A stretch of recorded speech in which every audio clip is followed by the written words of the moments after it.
Three, two, one. Welcome into another episode of NFC East Beef. I'm your host, Hefe, and I got two Philadelphia Eagle fans that are guest co-starring with me today. Y'all have already met David, and you have already met Jalen, our resident Eagles fans, and we got some discussions going on with this conference championship. Welcome in, fellas. Well, thank you for having me, bro. Appreciate you having us on, Jeff. Sorry that you're outnumbered right now. Yeah. Hey, it's okay. Hey, y'all know what it's like being the underdog, and y'all won the Super Bowl. Right now, we are the underdog, and I'm going to leave everything else for later on in the podcast. But before we get into this important matchup, let's talk about what took place last week. The Eagles knocked off the Rams, and I want your honest opinion on how that went, because did it seem a little harder than it was supposed to be, or were y'all not worried whatsoever? I mean, personally, that went about how I expected it to go. I mean, the Rams were playing good football as of late. They were hot. They were playing as a team. We already know who Matt Stafford is. You know, we already know who Cooper Kupp and Puka Nacua are, and Kyron Williams is a very solid running back. So I think what surprised me about that game, and we know like Jared Verse is in conversations for defensive rookie of the year and all that, but hey man, hats off to him. You know, he was talking a little trash before the game, and he came out and he was balling. So he was very disruptive in the run game. So I mean, I'm glad we got the win. I never doubted we would get the win, but you know, for a snow game with the elements and all that, that was about what I expected. Yeah, no, I agree. I don't think that nothing surprised me or threw me off guard. I think that like Jalen is saying, that defensive line, if anything, of the Rams played really well versus in the guys. On the offensive side of the ball, again, it was a snow game, so I didn't expect too much from the offense. I mean, Saquon went out and did what he was supposed to do with it, you know, being snow all over the ground. Defense showed up and took the ball away. We had a couple of fumbles or forced fumbles. And so no surprises. I think we went out there. We took care of business at home like we were supposed to do it.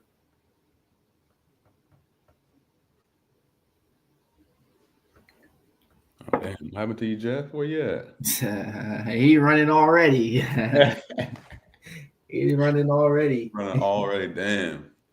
All right, well, look, you know, just while we wait for him to get back, let me ask you, David, what do you make of this, the struggles regarding Jalen Hurts? And I'm going to put struggles in quotations because I'll give my 2 cents on it after. But yeah, because, bro, I don't think that they're struggles. I think that, you know, if you were to take a snapshot of this season and put that on Jalen Hurts as a quarterback and a player, I could understand why people would call it a struggle.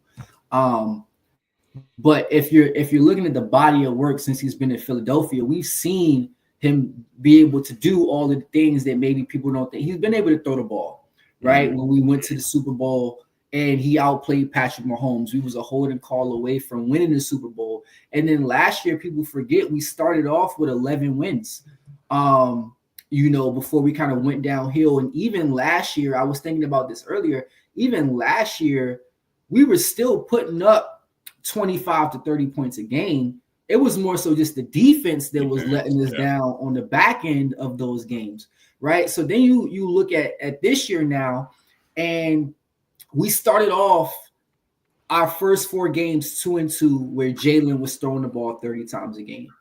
And I think we realized that with Saquon Barkley in the backfield and the defense catching its stride after the bye, it wasn't a need for him to go out and throw the ball 30 times a game, right? And so now we're in a place where we found our formula where Saquon is getting the bulk of the touches, and the defense is just holding the other team to you know, 14 to 15 points. We're scoring more points.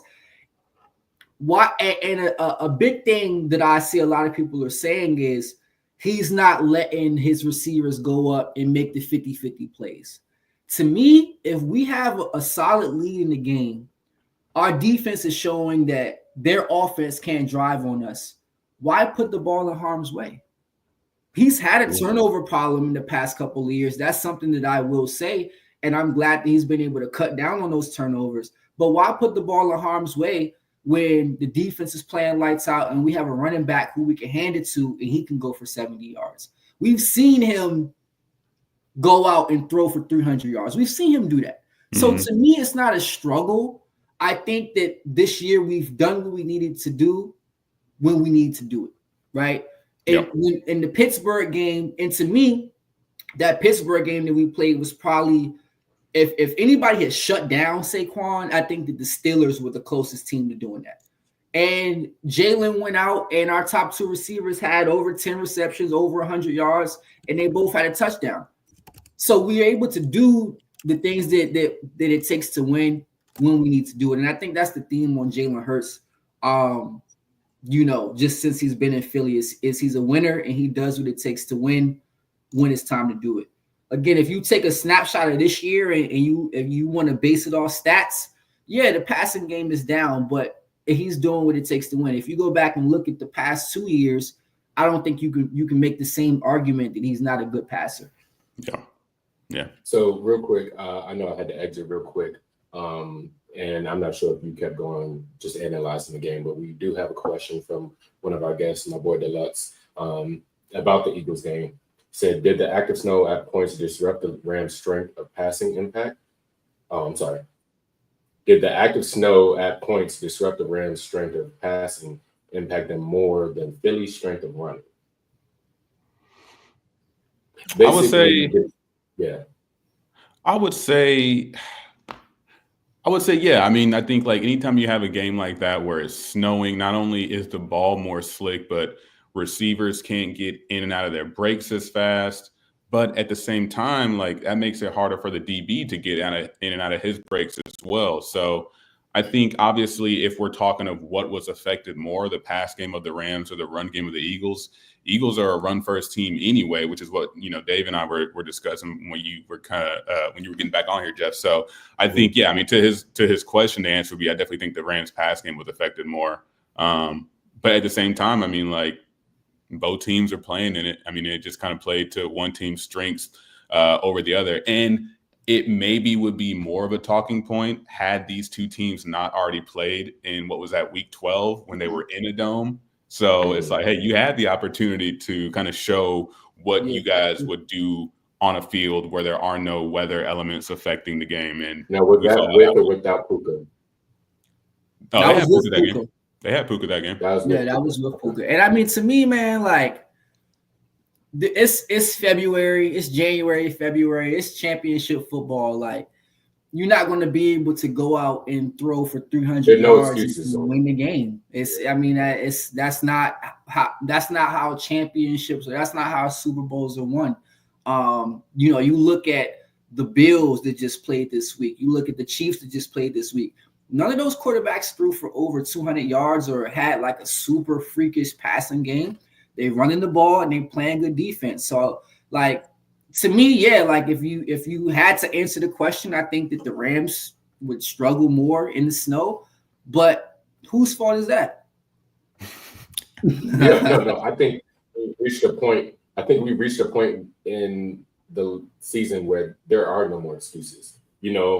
And the Eagles are, in the past, have been advocates of that. When what was it? Wentz went down, Foles finished the rest of the season, went to the Super Bowl, won the Super Bowl, right?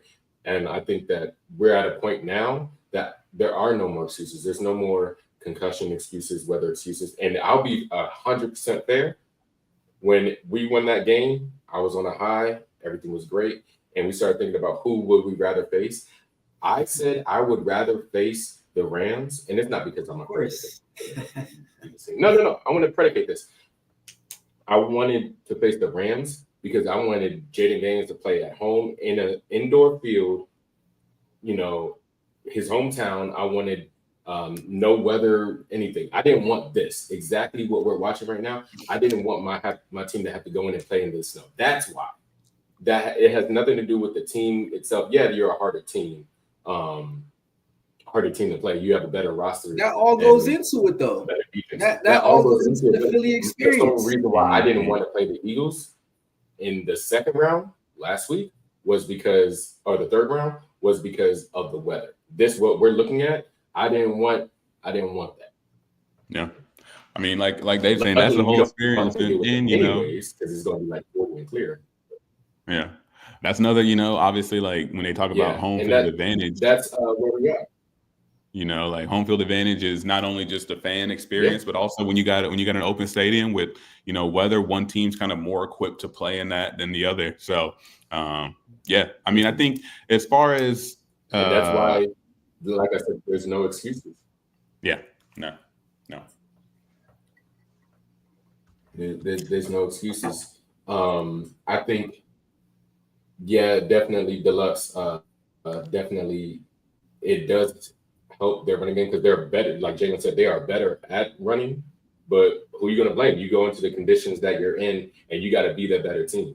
You know, and I think that was. We'll get into it later, but I think that was Detroit's downfall. They thought that they're, you know, number one seed. They just thought they were going to come in and just play their game. That was going to be it. Oh, Washington, we're not really worried about that. I think they did that, but no, it doesn't matter if it's snow. It doesn't matter if I'm a rookie. It doesn't matter if you get paid more than me. It doesn't matter. None of that matters. What comes down to playoff football, it is put your heart out there, your best out there, or go home, regardless of the conditions. 100%. And the Rams fans are probably saying, yeah, it's a snow game. We can't get traction. Cool, but it is what it is. I saw on ESPN. I will say, go ahead. Go ahead. No, you go ahead. I was going to say, I saw on ESPN the day after the game, they were talking about, I think it was on Get Up. They said, factor fiction, if it wasn't snowing, the Rams win that game. And, you know, the majority of them on the panel are like, oh, fact, you know, if it's not snowing, I think the Rams win that game, yada, yada, yada. I'm like, I mean, we can play what ifs, you know, all day and night, you know, ifs and ands with pots and pans. But fact of the matter is, reality is it was snowing. Reality is, like, you can't change that. Also, as I said before, they already played when it wasn't snowing, and, you know, we saw the same result. So, we talking about. I think that's really I mean, good. at the end of the day, man, at the end of the day, we were the better equipped team to play in the snow. Like, that's what it comes down to. Like, we're a running team that plays good defense. Like, it was built for us to win in the snow. We turned the ball over. We made Kyron Williams fumble and Matt Stafford fumble. So we just took advantage of being the more equipped team. That's all I think it was. That's fair. That's fair. I wanted to get your takes before we move on to Commanders. This injury with Jalen Hurts, small deal, not a big deal. He's limited in practice. What is your takes on it? I don't know. I have no idea, bro. I think, like, obviously the injury itself didn't look great. It looked like he was limping around a little bit. So I don't expect to see any 40-yard house calls like we saw at the Rams game. But, you know, I do think he will be healthy enough to still run the offense, which is going to be run through Saquon anyway. You know, like, I hope he's mobile enough to move around in the pocket, because what we saw in that Rams game is, like, after he got hurt, when he took that safety, it was like he didn't even really move out of there. He just kind of stood there and kind of just let the guys run up on him. And that was like one of those questions, like, okay, like, how healthy is he?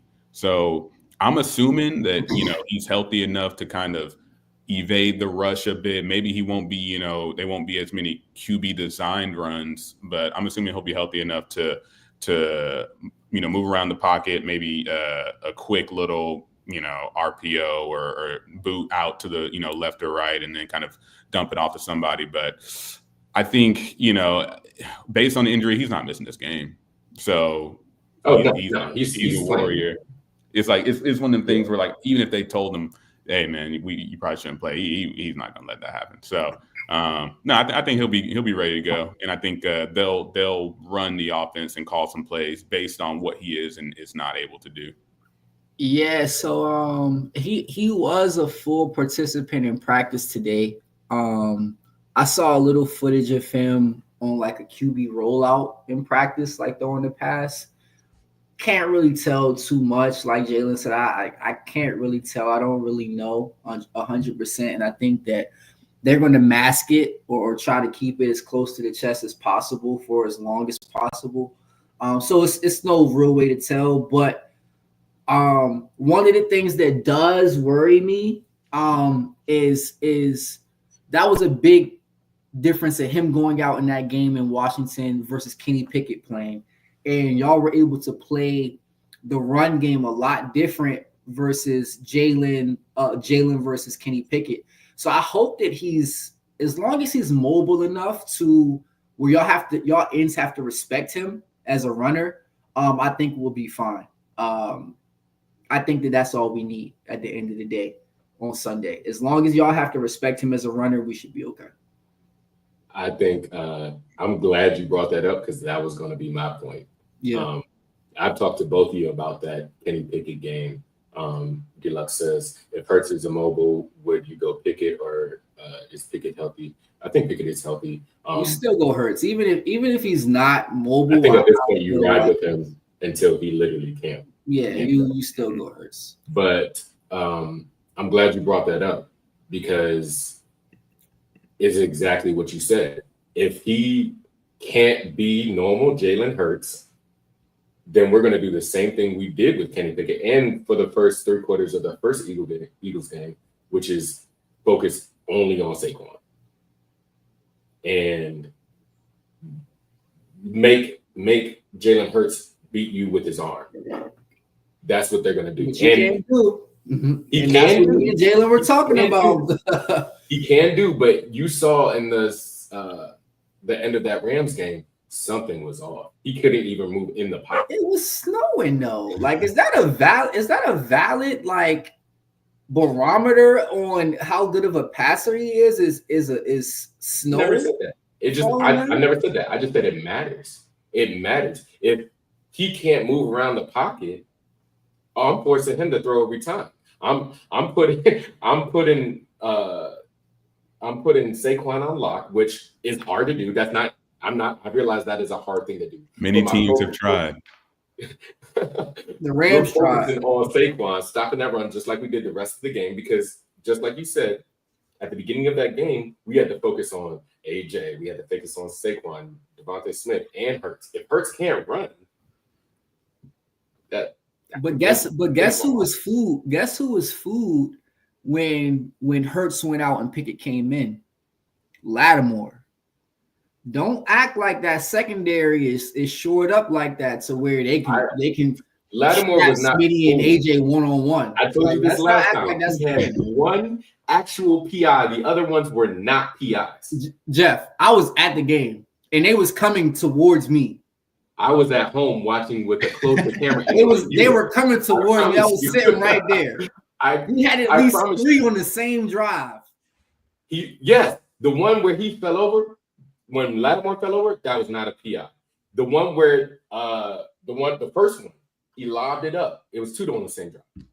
He lobbed it up, and they called it. It did. I will say this from the ref's point of view, it did look at PI because he couldn't see AJ Brown's arm pulling Lattimore down because he was on this side. Now that one was not a PI if you're going to call it fair. Now the ref couldn't see that, which is why he got the benefit of the doubt. That's one of them savvy veteran moves. He got the benefit of the doubt. But Lattimore he had a off game in physical game. I want him to have a physical game every time. Because you know what? The past 3 years, AJ Brown's been getting 200 receiving yards. With that good game you're talking about, he didn't even have 100. Now, I want physical because that's the only way. Tell me if I'm wrong. I want physical because that's the only way we're going to win. Oh, yeah. Yeah. Look, here's what I think the Commanders' recipe for success is to win this game. Am I jumping ahead a little bit? Okay, hey, my fault. Unless you're talking about the past one. We still got to talk about the Commanders and the Lions and all of that. Okay. I'll wait. Jalen, let me ask you this because it kind of ties back into the Rams game, and it gets your perspective on what we were talking about when Jeff went away. What do you think we need to do better, if anything? And I want you to talk about the pass game as well moving forward. What do you think we need to do better moving forward from the Rams game? And specifically as an offense? No, not as a team, but I want you to also Okay. touch on that passing topic that we touched on earlier as well. Because people think that that's something that needs to get better, or like you said, it was a struggle for us. Yeah, I think so. From an offensive perspective, the interior offensive line needs to be better, right? Why you're saying that, and I'll just go ahead and throw this out there. The center Jurgens didn't practice today. I thought that's what you were going to bring up. I thought you were going to bring that up when we were talking about Jalen Hurts and if his injury is, but yeah, that worries me. Now that's a major concern. If Jurgens is out, could be trouble, because that not only affects the pass game, that affects running lanes for Saquon, that affects communication across the line for blitz pickups and all that. So we'll see. I didn't even know he got hurt. I don't even know when this. I didn't either. I just saw that earlier today that he didn't practice. I'm like, what? Did I miss something? Maybe it's just a rest day. I don't know your team like that. Maybe he just needed a rest day. Maybe. I think Sirianni said something like hoping, but it's Thursday. To not practice on Thursday is kind of crazy. So we'll see. We'll see on that front. But so the interior offensive line needs to get better. On Jalen's, I think it was on Jalen's house call at the beginning of the game. Mekhi Becton had a great block on Bozeman or somebody. But other than that, he had a pretty bad game in terms of, pass blocking. I think on one of those sacks, Jared Verse just like bulldozed him and he's on his back. And I'm like, bro, that simply can't happen. So interior offensive line needs to improve. Look, I think kind of like you and I talked about, I think some of the Jalen Hurts criticism is overblown, but I do think he needs to play better in terms of, okay, so let me backtrack a bit. One of the reasons why the passing game, I think, is looking the way it is one, because, like we said, they're focused on the run. They know they have a good defense. They know they have Saquon. We don't need to put the ball in harm's way and throw the ball, 40, 50 times a game. However, some of the passing concepts are pretty bad. Like, I don't know if you've seen any of the All-22 film, but there are certain route combinations where if that first read's not there, there are no backup reads. I think it was 4th and 2. That 4th and 2 slant to AJ, he guns it to him, cool, conversion, all that. If that wasn't there, there was not another route anywhere on that left side that was going to be, viable. So I think some of the route combinations from an offensive scheming standpoint need to improve. And that'll give Jalen more options to where he's not having to stand back there and then try to evade the rush and then take those sacks. Now, if those don't improve, Jalen still needs to be able to get out of there and at least throw the ball away, bro. Throw it away, hold it for 3-4 seconds and then take a bad sack that knocks us out of field goal range. If that first read's not there, that second read's not there, dump it. You know what I'm saying? Like, you got to be able to understand, hey, we got to live to play another down. And then on the other side, that's what they got to pick up on that side. I think getting Goddard more involved too. Obviously, we know Commander's going to stack the box. So Saquon's going to, probably try to have to find his spots. Playing this game too. You said what? John Allen's playing this game too. Y'all haven't played him all year. You're not worried about No, I'm just kidding. I mean, that'll impact the game, obviously. But no, I think we already know Saquon's going to be the main focus, right? So next, people are going to think, oh, that means it's going to open up passing lanes one-on-one for Smitty and AJ. You guys already know that. But I think the real X factor for the offense is going to be getting Goddard involved. He didn't practice today either. Goddard didn't practice today? Oh. Hey. Okay. All right. It sounds like good news to me. Yeah. Oh, okay. Well, fellas, we do got to move on. Yeah. We do got to move on. Okay. Because we still haven't done the Detroit side, but we will spend most of our time talking about our matchup coming in this week. And I have questions for that. A number 6 seed has beaten a number 1 seed. And one thing I want to put out there, that there are only 5 or 6 other rookie QBs to even see the conference championship. They all had number 1 and number 1 through 3 top defenses. We are 18th. We had nothing but Terry coming into the season. We had people show up. And I was talking to Jenny, and I love that she's a Commanders fan now. I get to talk to her about stuff. She's a Commanders fan now? Oh wait, she's been a Commanders fan for a couple of years, huh? Yeah, she loves Terry. And I would don't take you off the hook, because when Michaela told me she was a Philly fan, I was like, wait, what? So it happens. It happens. Now, my point being, players have been showing up when we needed them to. And I think I talked to David to you about this last week. De'Ami Brown almost had 100 yards. I don't think he's had maybe 100-yard receiving game since he's been with us, since he's been drafted. Mm-hmm. When we played y'all last time, Jamison Crowder and Olamide Zaccheaus showed up. This team believes in what Dan Quinn is preaching now. Obviously, like David said, y'all are not the Lions. And I think they know that. I think playing y'all twice and playing the Lions, it is very clear that the Lions underestimated what the Commanders could do. But y'all know us, we know that. We know y'all. Y'all would not make the same mistake. My question is, what does this do for expectations for rookies coming into the league?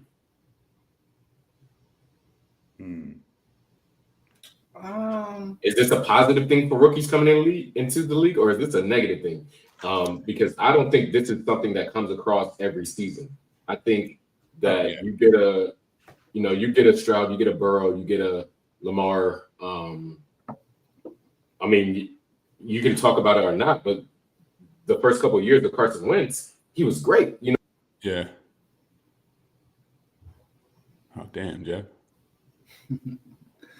I mean, I don't think that he changes the expectation. No, I think that organizations are still going to have to draft quarterbacks and think build first. Like Jaden is such an outlier. I mean, he's set so many records this year, broken so many records. I think that it would be unfair and unrealistic for whatever organization, whatever team goes and maybe drafts a Shador this year or a Cam Ward this year to expect NFC championship or they underperform. Oh yeah, I think that's unfair. Oh yeah, I think that. Oh, go ahead. Nah, last thing I would say is like Jaden is really good and he's the driving factor in what Washington is doing, but I think people also underestimate Kingsbury being there, Dan Quinn being there. They brought in a lot of veterans like Wagner on the other side of the ball, Eckler.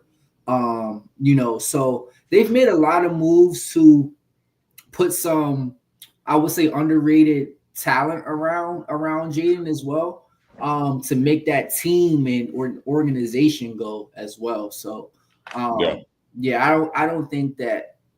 I think he's an outlier, and you got to look at him as an outlier.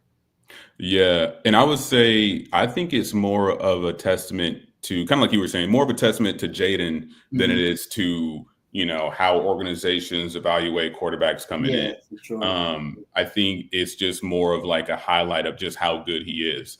But I wanted to talk about it's stuff that Jeff kind of timed out because I wanted to ask him about that. I don't know if you saw that, like in his, I guess it was like in his rookie contract or something, he had a stipulation that like he wanted to train via virtual reality. Yeah, I saw that. Yeah. And so I know he was doing that in college, and then obviously he won the Heisman, doing it his rookie year, and is in offensive rookie of the year talks, teams in the conference championship. So I think if there's one thing that's going to change for guys coming into the league, I think we're going to see a lot of more guys like adopt this virtual reality training because they're going to be looking at this and saying, oh shit, okay.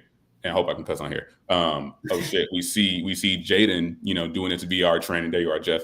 And we see the results of that. I want to start trying to implement that. And I want to say it was maybe somebody on the Commanders. Maybe it was Sanistrill or Lattimore, somebody had brought up like, yeah, I want that type of training, but for DBs. So I think we'll see more teams kind of adopt the VR training, and I think it'll be fun. I think, if anything that can give guys more reps without taking the physical impact on their body is only going to make them more ready for, when game time comes. So yeah, no, I think it's more of a testament to Jaden's ability than anything else. I always wonder like how the first person comes across that, because all of the money that NFL teams and college teams put into scouting and advancement and just development, how is he the sole individual who kind of is like that's his MO, or that's like something that he came across? Like, I would think that the NFL would maybe come across that sooner than college kids. But I mean, I definitely think that that's one of the driving forces or factors on how he's able to read, go through his reads so smoothly and so quickly. It definitely does look like he's moving at a different speed out there. Mm-hmm. I also think y'all can hear me. Yeah. I apologize, y'all. My laptop's tripping tonight. But he definitely benefited from the VR, but also speed, quickness, not allowing himself to get hurt, and he does have a rocket. So maybe it's a culmination of things. Maybe it's having that father that played cornerback for Washington State who got into his head early. This is what it's going to take if you want to make it there. Not everybody had that. Not everybody had natural giving speed. Not everybody. So maybe it's a culmination of things. I think the VR definitely helps. I will be the first to say that I don't want anybody else doing that. I don't want to know what Lamar is like when he has VR. I don't want Patrick Mahomes to get Patrick Mahomes on VR. Yeah, that could be scary. I don't want that. I don't want Jalen Hurts and Saquon Barkley practicing VR. I don't want that. So VR POs. While I love Jaden Daniels, he's definitely Deluxe. He's definitely raised the bar, and I think for us it's great. For us, it's great. We're fans right now feel like they can fly. For the future, I'm a little nervous about expectations because it's already been high for rookies coming out. Nobody wanted their rookie to sit behind and learn. They just expected them to come out and be great. I think now the expectation is going to be that much harder. They are booing Caleb Williams right now. Chicago fans are booing him. So half of them haven't given up on him. Half of them booing him. It's been 1 year. But the way he carried himself out of college, like, yes, he set those expectations for himself, and I think that's a thing as well. Like, if you're somebody like Jaden, who, yes, it's the number 2 pick, but you cool, you calm, you humble, like, like nobody expects you to be a bust, but at the same time, like, nobody's expecting you to go and win a Super Bowl either. It's just about how you carry yourself. I think Caleb, he brought that upon himself, and I know that's just an outlier situation, but like if you look at Drake May or Bo Nix, like, I think Bo Nix exceeded expectations. Hey, Bo Nix was hooping. He did exceed. Nobody thought Bo Nix was going to take his team to the playoffs. I don't think that that's what Sean Payton expected. I think we talked about this last time. It's also circumstances. It's also what team you're going to go into. Yes, the Bears went and got all the weapons they could, but they messed up on something bigger. Coaching and, unfortunately, ownership. GM didn't do them any help, right? They got the weapons, but cool. Now what are you going to do with it? Mm-hmm. We see this all the time in the NBA where all the best players get together and it just doesn't work out like that. Yeah, that's true. I think Bo Nix went into a situation where he already had an elite defense and he had an offensive head coach who had won a Super Bowl, had worked with a Hall of Fame quarterback, and could, teach him and help him learn in his first year. And he did great. I don't think there's a Broncos fan out there right now that is complaining about this year at all. Even though they lost, it doesn't matter to them. And same thing with us. There's nothing that could have happened last weekend, this weekend, the weekend before last that's going to ruin this year for us. And you know what I'll say to that, Jeff? One thing that scares me about this Commanders team is just what you said. Like, y'all are playing with house money. Nobody expected the Commanders to be here, including them. So it's like when there are no expectations on you, you don't have that pressure that's like on the back. Like, man, if they lose this game, like someone's head coaching job is up for grabs, or someone's going to, get fired, or, we're going to have to make a decision at quarterback, or yada, yada, yada. Like, y'all are playing with house money. There's no pressure. If y'all lose this game, y'all are thrilled. If y'all win this game, y'all are going to be ecstatic. So it's like, it's a win-win for real. And I think when players are playing free, they're playing loose, they're playing without worried about making mistakes and all that. I think that's when you really get they're putting their bodies on the line, because why not? I think that they believe in Dan Quinn, and that goes back to what I was saying about the Bears. It started with the Adam Peters hire. I don't know if y'all been hearing about this Ben Johnson stuff. Have y'all been hearing about this? No. So we all know Ben Johnson. I know he went to Chicago. Yeah. So y'all remember in the coaching search, we went at Ben Johnson. He was our number one. And while they were on the plane over there to go interview him again, mid-flight, they didn't even know until they landed. He rejected and said, I'm not going there. I'm returning to Detroit. They didn't even know. It turned out that what Ben Johnson wanted, he wanted Sam Howell. He wanted them to keep Sam Howell, and he wanted to work with him. Oh, really? And Peter said, we're drafting a quarterback, and that's who we're going to go with. Damn. And then Ben Johnson said, no, they're just a bunch of basketball guys. In the higher ups, like Josh Harris. They're a bunch of basketball guys. They don't know football like that. It starts at the very top. The fact that Josh Harris can delegate and say, hey, I'm not a football guy, but you know who is? Adam Peters.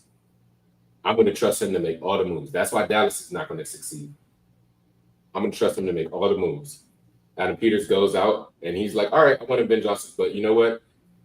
Dan Quinn, people will fight for him. Without Dan Quinn, we definitely don't get Wags. And yeah, he's old, but he's still an all-pro this year, right? He goes out and gets Frankie Luvu, Eckler. These are people who are vets, but still had something to prove and wanted to play for a coach that they believed in. So it starts at the very top. That's what I was just saying. That's what I was just saying to Jalen is like, Jaden is phenomenal, right? Like, he's probably the best rookie that we've ever seen. But people also underestimate the other moves that y'all have made to put, that winning culture into Washington and bring those players around. That's going to make a difference. So Noah Brown, for sure. Yeah. Noah Brown got released by the Texans, and he's the one that catch the Hail Mary balls. He's catching, before his injury, he was our wide receiver too. And that goes you remember what I told you about Olamide? Yeah. I liked Olamide when he was with the Eagles last year. I think he's a very underrated receiver. Like y'all said, Frankie Luvu, Jeremy Chin, both coming over from Carolina, Eckler coming over. Like, yeah, y'all made a bunch of moves that aided in this. Like, okay, we don't know what this quarterback situation is going to look like, but we at least brought in some veterans who we know can ball. And then, boom, we got this generational guy at quarterback now, and then everything else is just clicking. He just likes to fire. Yeah. At first, I'll be honest, I was not cool with the Zacchaeus one. I was like, I don't know if I want him. And it's a sole reason. It's a petty reason too. This is not an NFL take. I mean, it's an NFL take, but it's not an educated one. It was just a simple play, and I don't even know if it was the right guy. When we played y'all with Heineke, and Hurts threw the ball like 50 yards, caught, and y'all were about to run away with the game. He caught the ball, and then he fumbled it. And then that's Quiz. That was old boy Quiz. Oh, that was Quiz. So I was hating on the kids for no reason. I was hating on the kids, but I was like, oh, that dude? No, I don't want that dude. That's Quiz. Olamide made some big plays for us last year. He had a big play in the Bills game last year that we won in OT, and then he had a big play in the playoff game last year when we played Tampa as well. But But I we got to also remember him. I think it was on a Devontae Smith touchdown. I remember him like blocking He somebody had a down the block. field, and I was He had like, a good okay, that's block. when I really like. I was like, okay, no, I fuck with Yeah. this I mean, guy. he worked hard. Like Yeah. he played hard. Like that's one thing for sure. Definitely saw that last week. We got a comment from Deluxe saying, really enjoying the show. Like hearing realistic, level-headed takes from both sides. Don't compliment the Eagles. The Eagles fans thanks, Deluxe. Appreciate that, brother. Oh, they're a Commanders fan. Yeah, Commanders fans. Yeah. I mean, fortunately, I'm happy with it, but obviously we want more subscribers. I'm gonna take this time to welcome in subscribers from any NFC East team. If y'all are Eagles fans, Cowboys fans, definitely subscribe to. This is what this place is for. We don't have a big fan base where we're going to have a lot of media members. Maybe we'll get one or two in here, but this is a place where fans can talk, they can debate. If y'all are unrealistic, be unrealistic. But these two guys, I know them. They're my friends. They're only I can only talk about football with realistic people. That's just how I work. I can't have a full functioning conversation with unrealistic people, but for the show, I will do that. Let's get into this weekend's matchup. I did want to talk a little bit more about Detroit, but for some reason my laptop does not like it anytime I go to the highlights, so I'm gonna keep it here just to prevent myself from getting shut out again. I want to say who deserves to be nominated Rookie of the Year. So y'all do have two rookies up for Defensive Player of the Year. You have a nominee for MVP and an Offensive Player of the Year with Saquon. I do think is Bond a Defensive Player of the Year nominee or no? Zach Bond? Yes, Yes. He is a Defensive Player nominee, which he did great this year. I don't think he's going to win. It's just not. It's a popularity contest, and I just don't think he's going to be popular enough to win that one. I think that rookie. I'm not being a hater. I think Cooper DeJean did really good. I don't think he's outshining Verse in the popularity contest. Quinyon had a better case to beat the popularity contest. And I think it's honestly between both of them. I think it's between Quinyon Mitchell and Jared Verse. I think it's tough for like Quinyon and Cooper DeJean because like neither of them were really filling up the box score. Like they weren't getting interceptions. They weren't. They were just like locking down receivers. Yeah, doing their job. And that's so what a cornerback is supposed to. You're not supposed to hear a cornerback's name throughout the entire game. And so when you're up against a guy like Jared Verse, who's getting sacks and getting QB pressures and all that, like you said, it looks sexier. It's more exciting from like an eye standpoint. So I don't know. I mean, I think it'll go to Jared Verse. I think both DeJean and Quinyon have a case, but I think personally it'll probably go to Jared. And not to say that he's not deserving. I mean, he's a dog. And we do have a rookie up for Offensive Rookie of the Year. He's going to win. If he doesn't win, it's preposterous. We need to ride the Capitol. Chill. If Jaden does not win, we need to take arms if Jaden does not win.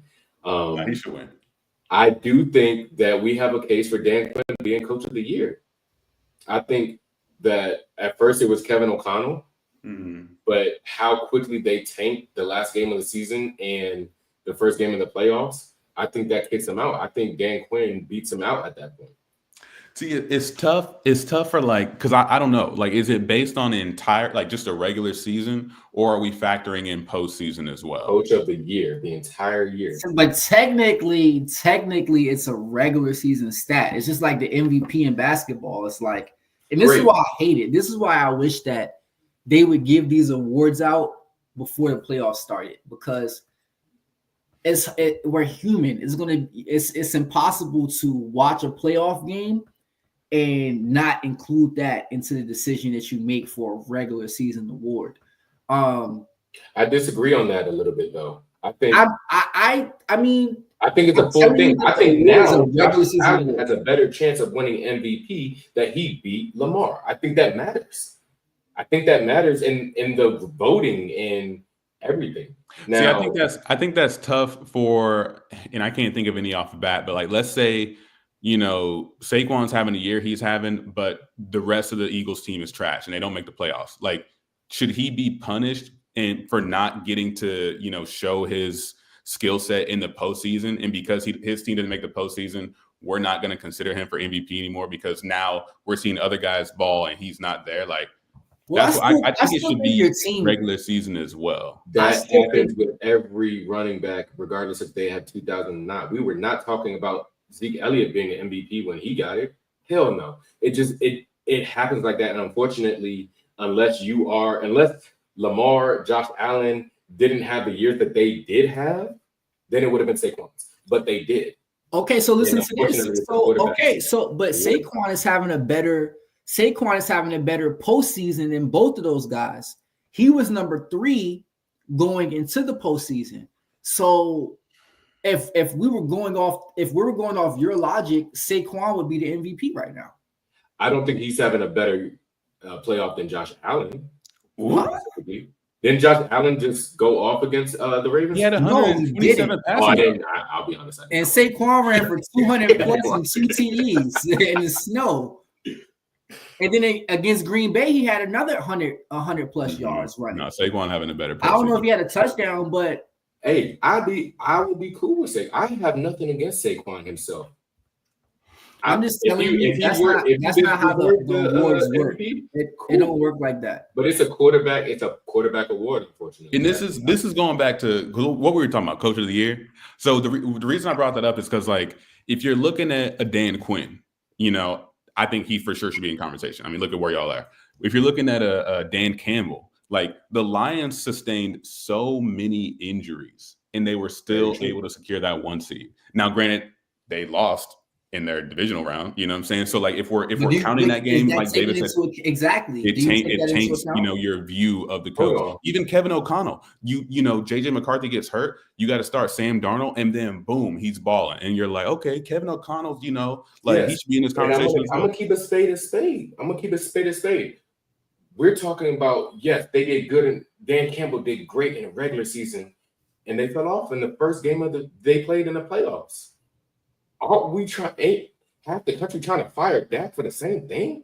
And Mike McCarthy just got fired for the same thing? They just fought and got 12 wins in the regular season, and then they bum out in the first game of the playoffs. Wait. Well, I feel like those are two complete. That's mad different. First of all, Dan ain't throwing pick sixes. That's mad different. Voting last year. Huh? He was second in MVP voting last year. Who? I'm sorry. Who are you talking about? Dak. Look it up. But Dak has been in Dallas for what, 8-9 years? Like, how many times? Now it's changing the goalposts. What I'm saying is, if we are going to do the entire year, then that matters. But if you want to keep it to just regular season, cool. Guess what? Yes, Kevin O'Connell did great. He did amazing. Sam Darnold coming in, they thought they had JJ McCarthy, but guess what? You still had Flores as defensive coordinator. You still had Jettis, who's the, probably one or two, depending on if you want Chase or not, the best wide receiver in the league. They had that going for them. Who thought Commanders was going to win 12 games? But you can't punish. You can't take that away from the. I'm saying you can't take that away from the claim to be Coach of the Year based on what they're using as like their coaching staff and like their players. You know what I'm saying? Because we can say that y'all had the best quarterback of all time. How long has Kingsbury been there? Is this first year? This is first year. This is first year. Jaden was good at LSU. What are we discussing here? If he had, I'm not saying Dan Quinn shouldn't be in the conversation. I'm just saying that when we're talking about a Kevin O'Connell, we shouldn't look and be like, oh, well, he's had Jay Jettas there, and oh, Brian Flores was still there. Like, okay, like I'm still the head coach. You know what I'm saying? I still got to put these pieces in play and move these. I'm saying they had more to work with. Every other coach in the discussion had more to work with and higher expectations. They should have been in the playoffs. That was their expectation. Vegas had us at 6.5. Most reporters had it at 3 to 4 wins. Nobody thought the Vikings was going to win 13, 14 games. They thought they were going to be a playoff team. Raise your Now hand. with Not when Sam JJ Darnold McCarthy playing got hurt. quarterback, nobody thought that. They thought they were going to be a playoff team. NFC North was the best division in football. We were talking about that all offseason. It didn't start like that, though. It didn't start like that. Nobody was. Come on. I will say we were surprised that they did that good. We didn't expect them to go. Let me ask you this. Look, think about it like this. At the beginning of the year, who had more expectations, or who did we expect more out of? Sam Darnold or Jaden Daniels? Who did we expect more out of? The Vikings or the Commanders? That's not what I asked you. I asked you. You try to deflect. Hey, come on. Who did we expect more out of at the beginning of the year? Was it Sam Darnold or Jaden Daniels? I don't know. We don't know. Jeff. We don't know. Come on. Because we talked about being realistic on the pod, bro. We were happy to be here. But we're talking about being realistic on the pod. Am I not Sam Darnold. Sam Darnold. Listen, they had to adjust. I'm not saying they didn't do a great job. Kevin O'Connell did a great job. But we're talking about a head coach that has to coach a whole team, not just the quarterback. So that's why I asked, what is the expectation of the team, not just the quarterback? We just talked about the moves that y'all made. And you can't argue that.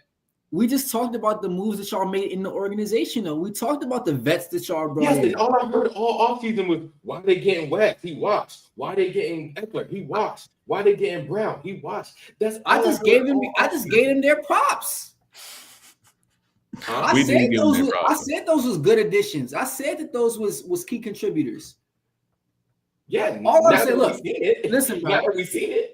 Listen, bro. All I'm saying is, yes, Quinn, he deserves to be in the conversation, but it's a regular season award.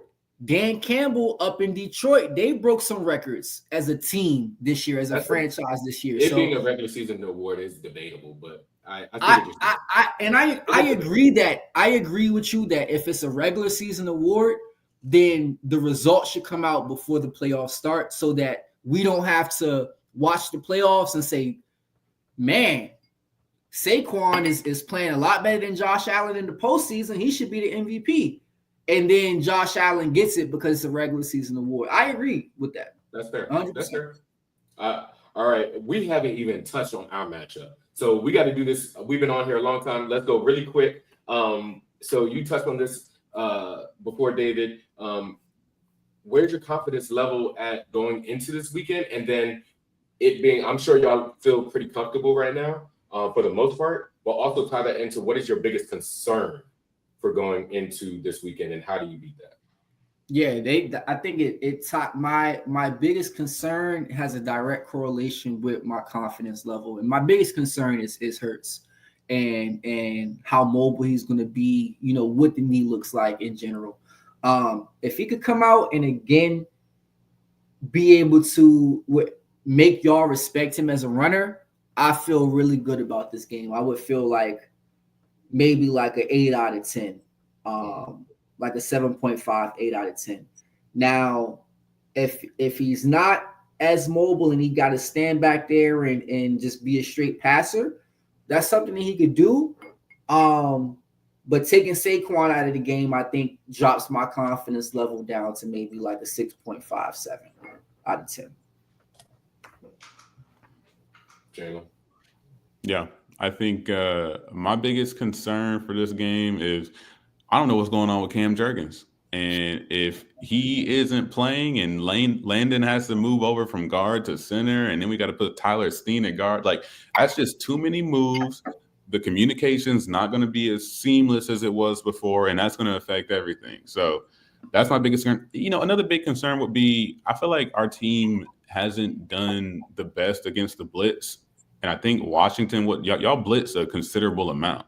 So I think y'all are going to send the dogs on third down, and if these passing concepts don't improve, if these passing concepts look like they did against the Rams, like it's going to be a lot of sacks. It's going to be a sack party. So that would be my biggest concern. As far as like my confidence level, I mean, y'all aren't great against the run, and we are a great running team. So I think Saquon should have a field day. I think his line's at like over or under 130 something yards, and that's just ridiculous. I think he'll probably hit over that. And I think, I think if they don't turn the ball over, if they don't have any dumb penalties, if certain players don't get ejected when the opposing team knocks their helmet off, I mean, we should be good. I think you threw a couple shots in there. Threw a couple shots in there. For that penalty, I think we talked about it. Like whatever he did say or did, it had to be morbid. He was talking reckless. We know he was talking reckless. He had to say something crazy. My confidence level, I wouldn't say I'm confident. I would say I'm happy. I'm content. I'm happy. Like I'm excited. Bro, you know what I mean? Like you know, it's not necessarily a confidence like, oh, I'm gonna beat your ass. I'm like, man, we're playing a playoff. You know, we're playing this ship game, and I know that they have the confidence that we all need. The team has the confidence that we all need. They don't care if we believe in them or not. And that's exciting. We've never had that before. My biggest concern is Saquon. It's Saquon. It's the run game. It's him getting 150 yards in one quarter, whether that's the first or the fourth. It's stopping the run.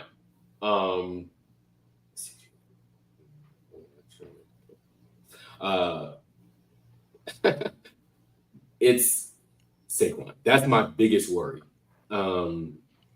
Even if Hurts is healthy, it's still Saquon. It was Saquon the first game. It was Saquon the second game. It will always, as long as y'all have Saquon, it's Saquon.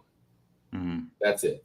Even if your O-line is hurt, because they're, like I said before, they're still grown men. They still have family to feed.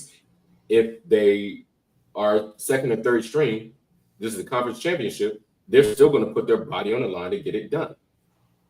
So I'm not underestimating a second or third string like Jamison Crowder didn't just score 2 touchdowns against them. You know what I mean? Like, it doesn't matter what your string is. People got mouths to feed. Oh, hold on. I think who's that lineman for y'all that got hurt? Cosby. I saw a crazy stat that it's like the pressure rate that y'all give up when he's in the game versus when he's out the game is, I don't know the numbers, but it's like drastic. So like, while I agree that like these are still NFL professional players with, you know, making a ton of money, that drop off from first string to second string is sometimes drastic. And I'll tell you this, it doesn't especially matter. When you're going against a guy like Jalen Carter, like it definitely matters. I want to preface that. I want to say it definitely matters. But I will say Trent Scott did an amazing job coming in last week. Now, obviously, they don't have a Jalen Carter on their team. But when Cosby did go down, Trent Scott came in and did an amazing job. Another thing that I would be panicking, I would be quivering in my shoes if we didn't have Jake 5. He is the best QB against pressures and against the blitz. Yeah. So while you do sack him more than any other team, and you do have the most turnovers against him than any other team, but he is cool, calm, and collected under pressure. Even if he does throw a pick, he's not panicking. That two minute pick he threw to Blankenship, the second game when it was tipped and Blankenship caught it, that was under 2 minutes. If that was Sam Howell, he crying in the corner. JD, cool, calm, collected. Let's get him the next time. Would your team be better? Oh, this is a good one. Why would your team be better to face off the AFC teams in the Super Bowl? That's a simple question, but I'm gonna dig deep into it. Well, go ahead, David. Yeah, I think, man, I think we have the formula as a team to win it all. I think when it gets down into the playoffs, it's teams that play good defense, can turn the ball over, and they got a good run game. And I think we got all of those things. The Bills, I don't think that they're super tough against the run. And the Chiefs either. I mean, what Saquon is doing right now, and we just got to understand, like, teams are loading the box. They're literally giving everything to. that they have to stop him, and he's still breaking 70-yard runs. I think that's scary for anybody that we're going up against. And It's again, almost like you got to put a spy. I mean, it's called man, but you got to put extra spy on Saquon because that one man may not get there. Yeah.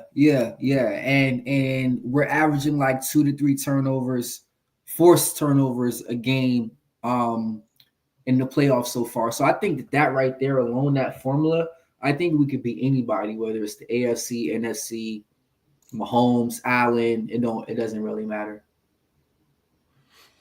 Yeah, I'd agree with that. I think, and I was trying to look up the stat while you were talking, David, but I think like, I don't know how many of the last like 10 Super Bowl winners had a top defense, but I'm pretty sure like it takes a top defense to help win championships. Like that's not just a saying. And so I think like having the number one defense, in addition to, a top rushing attack, in addition to if you are somehow able to bottle that up, having, 2 A-tier receivers on the outside, a A-tier tight end on the inside, a solid O-line. Like I think all that is a good formula against, either of these AFC teams. So, I mean, we'll see what happens. But yeah, I think that top defense is for sure number one.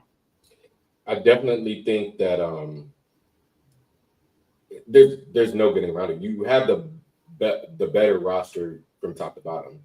I don't think anybody here would argue that. You might have the best roster in the NFL, possibly from head to toe. I think the only team that could get across that is the Lions, as Jamin said before, with their injuries they had on defense. So if they had Agent Hutchinson and all of them guys back, there's an argument. The only reason I think the Commanders could do better against the AFC is just what Jalen said before. That expectation. That underdog mentality. Nobody expected y'all to beat the Patriots. That sort of dog mentality where nobody expects y'all to do anything. So why not give it all you have? And I don't think they face Lamar often, but they're not ready for. I don't think they're ready for what JD5 has. Their defense, very good. I think our offense. This is a very hot take, and I don't want y'all to get on me for this. This season, I would rather face the Chiefs than the Bills. I don't think if Josh Allen gets to that Super Bowl, I don't know, bro. I think he's going all the way, and he's punching somebody if he don't. I would rather face this year, and here's why. I do have this fantasy in my head of us being to Mahomes as Eli was to the Patriots, right? Mm-hmm. I do have this fantasy that like nobody can beat them, but this random NFC East team can. It plays in my mind. I fantasize about it. Listen, man. If y'all come out this game, Commanders win, and y'all end up facing the Chiefs in the Super Bowl, I hate to say it, but I'm rooting for Commanders. You know what I'm saying? I'm putting that Washington hat on. Like, hey, man, take these guys. You putting a hat on? I ain't putting the hat. That was like a metaphor. I'm not literally putting the hat on. I need a picture of that. But I'm just saying, like, I'll be rooting for the Commanders because I think from a coaching standpoint, I do like Dan Quinn. I like Jaden. I saw whenever I forget his name, Amik Robertson, cornerback for the Lions, got hurt. Jaden Daniels went over, put his arm around Terry and Arnold. They like prayed together. I was like, oh, that's a cool gesture. Jaden seems like a good guy, so he's easy to root for. You know what I'm saying? So I don't know though, man. I think either way, like I think who you're gonna face.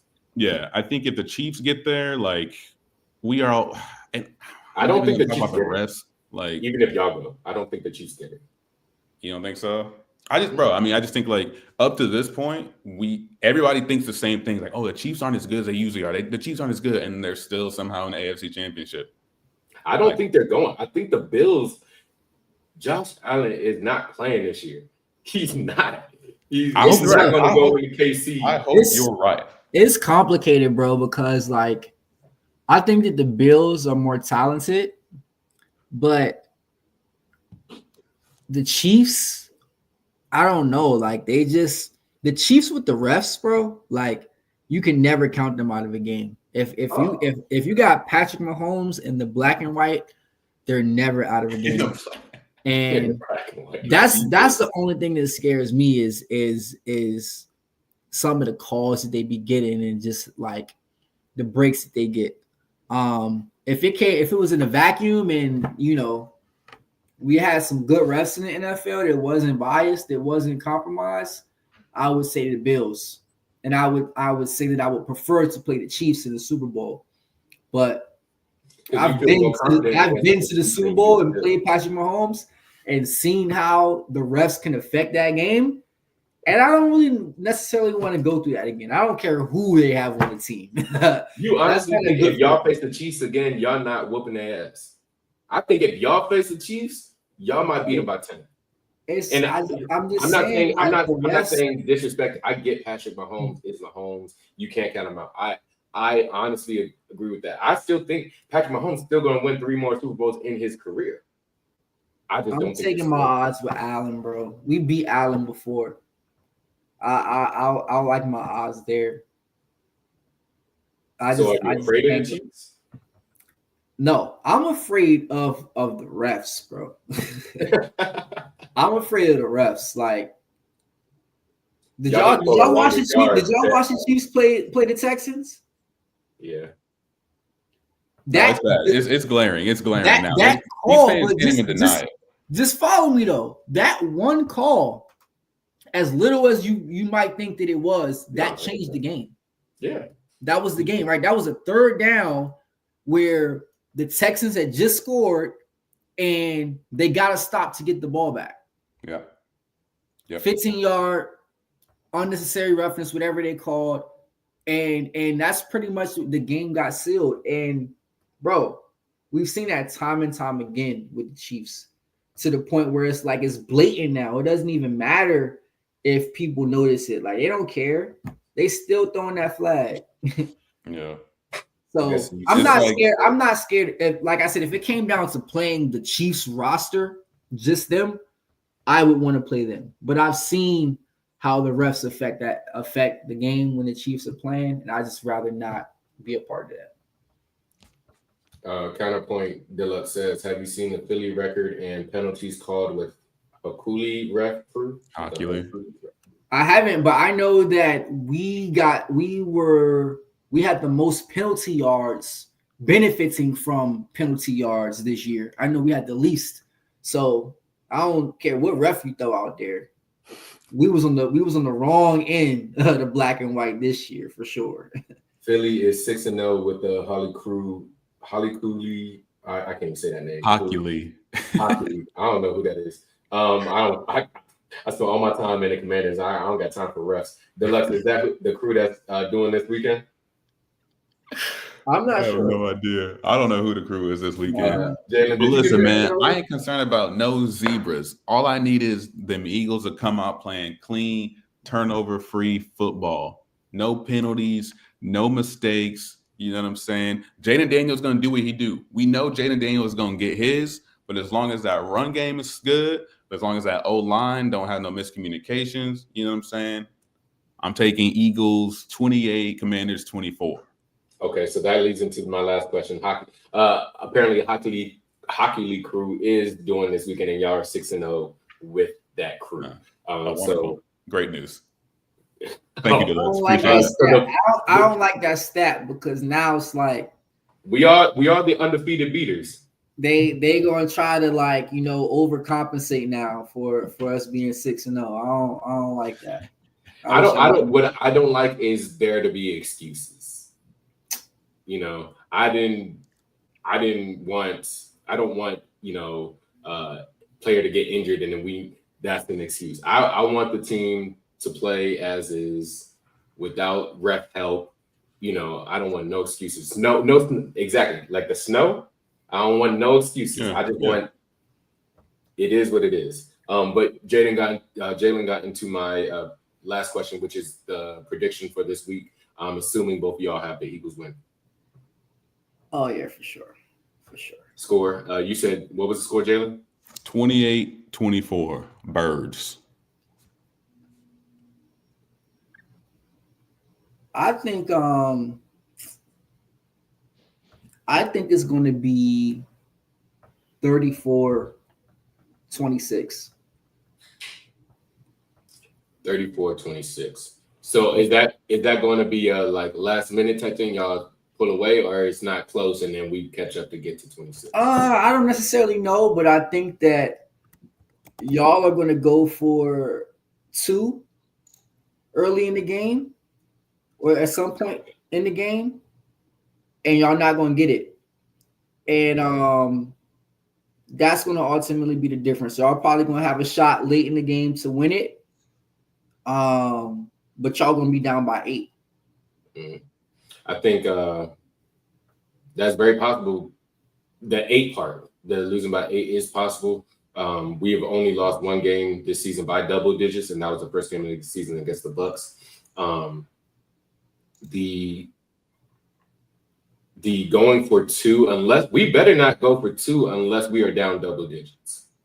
I feel like early y'all will on in be the game. like Y'all gonna be super aggressive, bro. Y'all gonna be super aggressive. Yeah. Y'all went for it on 4th down. I think 4 times against the Lions. So many people were shocked about that, especially Lions fans. It's like we have the highest 4th down completion in Yeah. And so I people think were those shocked. are all the right decision to go for it in those times. But I think it's going to come down to a crucial 4th down conversion that maybe y'all don't convert. And then like David was saying, that might be like the difference right there. Gotcha. Well, last week, I'm a very superstitious person. I wear the same jersey during a game. If I don't wear that jersey, I have a backup black hoodie that I wear. You know, I don't pick up my phone during the game at all. Not to check scores, not to check in. I'm very superstitious. I don't know why, but hey, it's working this season. So I'm gonna keep rolling with it. And last week, David, you remember what I did last week? You gave 2 scores? I gave 2 scores, so that's what I'm gonna do this week, and hopefully we have the same result. I gotta pull my chances right now. All right, so my head and my heart. My head is telling me that we actually gonna win. And my head and my heart on the same accord this week. Wow. Jimmy need to get you checked out. Yeah, man. But for the sake of the superstition, I will say Birds, Pigeons on steroids. Okay. I'll give y'all like 26-23. My heart is going with a JD showstopper to get to the Super Bowl. I think JD goes down just like last time, and they say, you know what, we're down by 4. Maybe there's 5 minutes left, right? And they can take the field goal, so the next drive they can go, but they're like, nah, we're gonna go for it on 4th down and get it. They get the touchdown, and defense gets a stop. Oh no, that's what I'm going with. We going up 29-26. Mandis left hand up. That's what I like to see. I like to see that. And you know what? I'd rather it be close. I think it'll be close. I'd rather it be close. I mean, obviously, I would love to stomp the Eagles, but I think that it being close would mean more for the legacy and the history. And one day when they make a film about us winning the Super Bowl and Jaden Daniels' rookie season, it'll be good. It'll be good TV. You know, be good. It's very, very forward thinking of you. Yeah. I already gave Jaden Daniels and the Commanders all of the props that I got for them this week. We tapped out. Yeah, it's game time now. Yeah. And I think this is going to be a bloodfest. I think each team is going to go out. It's going to be a very physical game. It's going to be who is more physical, who wants it more, who can make the least amount of mistakes. I think that's where it comes down. I don't think we're going to be able to turn the ball over 5 times and still win. Not this game. Hmm. Not this game. Y'all better not turn it over at all. Does that mean on downs as well? Certain turnovers. I mean, if for certain turnovers with JD, I'm not too worried about. If turnover on downs, if y'all, on in our red zone or in the red zone, I guess it's not necessarily that bad. It's kind of like a punt, but anything else, I think, I mean, like I said, y'all have the most turnovers against us. Obviously, we face y'all twice a year, so excuse me to your favor. But we haven't been turning the ball over like that in this playoffs. Hell, even in the last, I want to say, since the last time we played y'all, that was the last time we really had too many turnovers. Like, what are we doing? So they got their stuff together. One of our final questions, Deluxe, has there been thoughts about Philly changing their chant? So many inconsistencies or instances of spelling errors over time. What's up with y'all, Mayor, not knowing how to spell? What's up with that? That's a bad look. That's a Daniel Snyder bad look. Like that's some shit he would do. You know what I mean? Bad look. It's a bad look, but that chant ain't changing. That chant ain't changing. I actually saw that the Commanders were practicing with the chant, with the Fly Eagles Fly song coming over the speakers. So I guess y'all are anticipating the Eagles scoring a lot of touchdowns and having to navigate that landscape. Oh, we just practicing with not letting it get to our heads. Y'all going to score a touchdown. We got to get that out. We got to get those feelings out. The last thing I want to say, man. Yeah, last take. I got a hot. Let's not forget what happened when y'all was at the link the last time. And when we was at what's it called now? It's not FedEx Field no more. I forgot what they call the stadium. But when we was there, remember how that first quarter was looking before number 1 went out? I just want y'all to remember that. Oh, I remember, Dave. They seem to they remember when their quarterback got hurt, but they don't remember when our quarterback got hurt. Y'all quarterback was playing. Y'all quarterback was on the field. Yes, he was on the field, but all right, then. So what we talking about? He's not affected. Now I'm not saying that's an excuse, but I'm saying he plays different because that injured Jaden Daniels y'all played in that first game was not the Jaden Daniels y'all played the second game. Now, am I wrong? I think that's all. I think we played Jaden. He ran for 4th and 11 and got like 25 yards. What are we talking about here?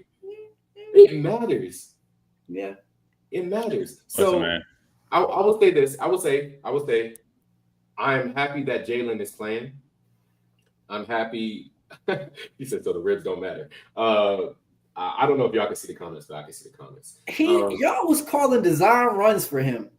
If his ribs was messed up, y'all wouldn't be calling design runs for him. Well, let's see if they call a design run for Jalen. I don't want to hear that. Y'all lost the game and then said so Jalen Hurts not running the ball. We can go back and forth over these last 2 games. When y'all was we got this next. Jalen Hurts not running the ball at all this week. We're going to see what's going on Sunday. That's all I'm saying. We're going to see what's going on. You still got to run the plays. Everybody's going to be playing. Everybody's going to be healthy. No excuses. We're not going to talk about the knee. We're not going to talk about nothing else. If the Eagles win, they outdid us. Point blank, period. You still going to have us on the show? Huh? You still going to have us on the show? We got to do a post game. Eagles fan. I'm going to have an Eagles fan if y'all do win to talk about the Super Bowl. May have y'all on next week, but hey, if y'all lose, y'all still want to come back? I was trolling, bro. I'm just joking. if y'all lose, y'all still want to come back on? I'll come on the show. I ain't scared to come on if we lose. I ain't scared. Nah, I'm checked out if we lose. I'm good. I don't care. Nobody talking about. Anyway, I got a Burgundy Zone fellas on here if I can get them locked down on here. And for those of y'all that don't know, Burgundy Zone, they were a big part of me starting this. You know, they had a big community. Just like this, we're in the Discord chat. We talk with brothers. Deluxe is part of that as well. We talk about, the Commanders specifically. And I wanted to open this up to the NFC East. I wanted to open this up to all fans of the NFC East because this is very important. Fan bases don't have a lot of people they can talk to about, what's going on in the league. You know, most of us are, you know, at home to our wives, and we talk about it with them, and it's great. And we love it. But we also want fans that feel comfortable to come here and talk about it out there. So if there are Giants fans, or there Cowboys fans, or Eagles fans, Commanders fans, whatever, please subscribe to this channel, like, comment, let us know what you like, what you did disagree with, whatever. This is the place for fans to come. You don't have to have a verified check when you just come out and talk football. Do you have any closing statements, David or Jana? Go Birds. Go Birds. Oh, Lord Jesus. All right. So that's so many Eagles chants on that I'm used to, but you know what? HGTC, we happy to be here. It's a great year for the burgundy and gold, and I'm never gonna remember this year. I'm never gonna forget this year. I was say, damn, yeah, you gotta get that head checked out there. Never gonna forget this year. I appreciate y'all coming on. Stay tuned for our next episode of NFCEB. Have a good one. Hey, later, y'all.